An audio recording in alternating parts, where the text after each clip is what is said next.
వైనాడ్లో women మెస్కి బ్రేక్ఫాస్ట్కి వెళ్ళాము. అక్కడ ఆశ్చర్యపోయింది ఏంటిదంటే ఆ హోటల్ మొత్తం ఆడవాళ్ళే నడిపిస్తున్నారు, ఒక్క మేల్ స్టాఫ్ కూడా లేరనమాట.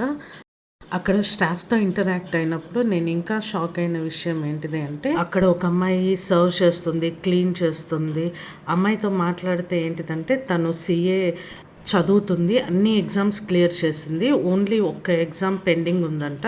మనకి సిఏ అనేది కనుక చూసినట్లయితే టఫెస్ట్ ఎగ్జామ్ అండ్ ప్రొఫెషనల్గా దానికి ఎంతో వాల్యూ ఉంది. బట్ స్టిల్ తను కనుక చూసినట్లయితే తను తన ఫ్యామిలీకి సపోర్ట్ చేస్తుంది అండ్ పని చేయటానికి సిగ్గుపడట్లేదు. చాలామంది మనం చేసే పనిని బట్టి చిన్న చూపు చూస్తూ ఉంటారు, తక్కువ పని అని ఇట్లా. కానీ నా దృష్టిలో డిగ్నిటీ ఆఫ్ లేబర్ అనేది జాబ్ టైటిల్స్లో ఉండదు. నిజాయితీగా చేసే ఏ పనిలోకైనా సరే గౌరవం అనేది దక్కాలి. కాబట్టి మనం చేసేటటువంటి ప్రతి పనిని గౌరవించాలి, మనం చేసే ప్రతి ప్రయత్నాన్ని గౌరవించాలి అండ్ మనుషుల్ని కూడా మనం గౌరవించాలి.